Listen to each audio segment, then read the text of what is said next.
Janata time ಟಿವಿ5 ಸುದ್ದಿ. ವಿಜಯಪುರ ಜಿಲ್ಲೆಯ ಇಂಡಿ ಪಟ್ಟಣದಲ್ಲಿ ವಿದ್ಯಾರ್ಥಿಯೊಬ್ಬನ ಅನುಮಾನಾಸ್ಪದ ಸಾವಿನ ಪ್ರಕರಣ ಹಲವು ಅನುಮಾನಗಳಿಗೆ ಕಾರಣವಾಗಿದೆ. ಹಾಸ್ಟೆಲ್ನಲ್ಲಿ ವಾಸವಾಗಿದ್ದ 17 ವರ್ಷದ ವಿದ್ಯಾರ್ಥಿ ಮೃತಪಟ್ಟಿರುವ ಘಟನೆ ಪೋಷಕರಲ್ಲಿ ಆಕ್ರೋಶ ಮತ್ತು ಆತಂಕ ಮೂಡಿಸಿದೆ. ಈ ಸಾವು ಆತ್ಮಹತ್ಯೆಯೋ ಅಥವಾ ಕೊಲೆಯೋ ಎಂಬ ಪ್ರಶ್ನೆ ಇದೀಗ ಸಾರ್ವಜನಿಕ ವಲಯದಲ್ಲಿ ಚರ್ಚೆಗೆ ಗ್ರಾಸವಾಗಿದೆ. ವಿಜಯಪುರ ಜಿಲ್ಲೆ ಇಂಡಿ ಪಟ್ಟಣದಲ್ಲಿರುವ ಸಮಾಜ ಕಲ್ಯಾಣ ಇಲಾಖೆಯ ವಿದ್ಯಾರ್ಥಿ ನಿಲಯದಲ್ಲಿ ಈ ದುರ್ಘಟನೆ ನಡೆದಿದೆ. ಹಾಸ್ಟೆಲ್ನಲ್ಲಿ ವಾಸವಾಗಿದ್ದ 17 ವರ್ಷದ ವಿದ್ಯಾರ್ಥಿ ಅನುಮಾನಾಸ್ಪದವಾಗಿ ಮೃತಪಟ್ಟಿರುವುದು ಬೆಳಕಿಗೆ ಬಂದಿದೆ. ಘಟನೆಯ ಮಾಹಿತಿ ತಿಳಿತಾ ಇದ್ದಂತೆಯೇ ಸ್ಥಳಕ್ಕೆ ಪೊಲೀಸರು ಮತ್ತು ಅಧಿಕಾರಿಗಳು ಭೇಟಿ ನೀಡಿ ಪರಿಶೀಲನೆ ನಡೆಸಿದ್ದಾರೆ. ಮೃತ ವಿದ್ಯಾರ್ಥಿಯ ಸಾವಿನ ಕುರಿತು ಪೊಲೀಸರು ತನಿಖೆಯನ್ನ ಆರಂಭಿಸಿದ್ದು, ಪ್ರಕರಣದ ನಿಖರ ಕಾರಣ ತಿಳಿದು ಬರಬೇಕಾಗಿದೆ.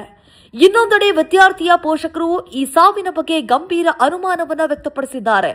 ತಮ್ಮ ಮಗನ ಸಾವು ಕೇವಲ ಆತ್ಮಹತ್ಯೆಯಲ್ಲ, ಇದರ ಹಿಂದೆ ಬೇರೆ ಕಾರಣಗಳಿರಬಹುದು ಅಂತ ಹೇಳಿ ಆರೋಪಿಸಿದ್ದಾರೆ. ಇದರಿಂದ ಪ್ರಕರಣ ಮತ್ತಷ್ಟು ಕುತೂಹಲ ಮತ್ತು ಅನುಮಾನಗಳಿಗೆ ಕಾರಣವಾಗಿದೆ. ನನ್ನ ಮಗನ ಸಾವಿನ ಬಗ್ಗೆ ಸಮಗ್ರ ತನಿಖೆ ನಡೆಸಬೇಕು, ತಪ್ಪಿತಸ್ಥರ ವಿರುದ್ಧ ಕಠಿಣ ಕ್ರಮವನ್ನು ಕೈಗೊಳ್ಳಬೇಕು ಎಂದು ಪೋಷಕರು ಆಗ್ರಹಿಸಿದ್ದಾರೆ. ಪ್ರಸ್ತುತ ಪೊಲೀಸರು ಎಲ್ಲಾ ಆಯಾಮಗಳಲ್ಲಿ ತನಿಖೆಯನ್ನ ಮುಂದುವರೆಸಿದ್ದು, ಮರಣಕ್ಕೆ ನಿಖರ ಕಾರಣವೇನು ಎಂಬುದು ತನಿಖೆ ಪೂರ್ಣಗೊಂಡ ಬಳಿಕವೇ ಸ್ಪಷ್ಟವಾಗಲಿದೆ. ಒಟ್ಟಿನಲ್ಲಿ 17 ವರ್ಷದ ವಿದ್ಯಾರ್ಥಿಯ ಅನುಮಾನಾಸ್ಪದ ಸಾವು ಹಲವು ಪ್ರಶ್ನೆಗಳನ್ನು ಹುಟ್ಟುಹಾಕಿದ್ದು, ಆತ್ಮಹತ್ಯೆಯೋ ಅಥವಾ ಬೇರೆ ಏನಾದರೂ ಕಾರಣವೋ ಎಂಬ ಸತ್ಯ ಪೊಲೀಸ್ ತನಿಖೆಯಿಂದ ಹೊರಬರಬೇಕಾಗಿದೆ. ಈ ಪ್ರಕರಣದ ಕುರಿತು ಹೆಚ್ಚಿನ ಮಾಹಿತಿಯನ್ನು ನಾವು ನಿಮಗೆ ನಿರಂತರವಾಗಿ ತಲುಪಿಸುತ್ತೇವೆ. ವೀಕ್ಷಿಸಿ ಜನತಾ ಟೈಮ್ ಟಿವಿ5, ಸತ್ಯದ ಪರ ನಿಮ್ಮ ಧ್ವನಿ.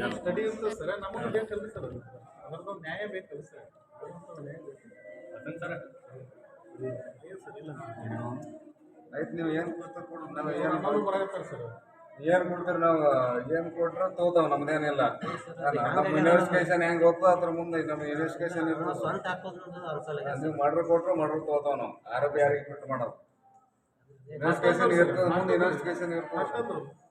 ಮೇಲಧಿಕಾರಿಗಳು ಇರ್ತಾರ, ಡಿಸಿಷನ್ ತಗೋತಾರದು. ಸಂಬಂಧಪಟ್ಟಂತ ಅಧಿಕಾರಿಗಳು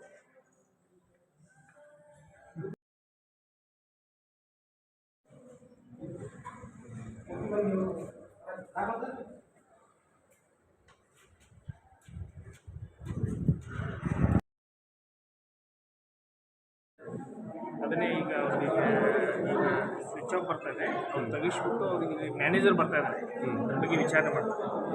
ಯಾಕಂದರೆ ಡಿಸ್ಟ್ರಿಕ್ಟ್ ಆಫೀಸರೂ ಇಲ್ಲ ಸರ್, ತಾಲೂಕು ಆಫೀಸರೂ ಇಲ್ಲ, ಮತ್ತು ವಾರ್ಡನೂ ಇಲ್ಲ. ಈಗ ಮಕ್ಕಳು ಏನು ಮಾಡಕತ್ತಾರ ಏನಿಲ್ಲ ಅಂತ ಯಾರು ಜವಾಬ್ದಾರಿ? ಅದನ್ನು ಮ್ಯಾನೇಜರ್ ಕರೆಸಿದ್ದೀವಿ, ಬರ್ತಾ ಇದ್ದಾರೆ, ಅದು ವಿಚಾರ ಮಾಡ್ತಾರೆ. ಈ ಕಾರಣ ಇಲ್ಲ ಅಂತ ಗೊತ್ತೈತೆ. ಈಗ ಅದು ಪೊಲೀಸ್ ಎನ್ಕ್ವೈರಿ ಮಾಡ್ತಾರೆ. ಡೆತ್ ನೋಟ್ ಏನು ಬರೆದಿದ್ದೀವಿ ಅಂತ ಮಾಹಿತಿ ಇದೆ, ಪೊಲೀಸ್ ಎನ್ಕ್ವೈರಿ ಮಾಡ್ತಾರೆ. ಸರ್, ಡೆತ್ ನೋಟ್ನಲ್ಲಿ ಏನಾದರೂ ಇದೆಯಾ ಸರ್? ಇಲ್ಲ, ಅದು ಎನ್ಕ್ವೈರಿ ಮಾಡ್ತಾರೆ. ಎನ್ಕ್ವೈರಿ ಮಾಡಿದ್ರು ಈಗ ನಾವು ಏನು ಹೇಳ್ತೀವಿ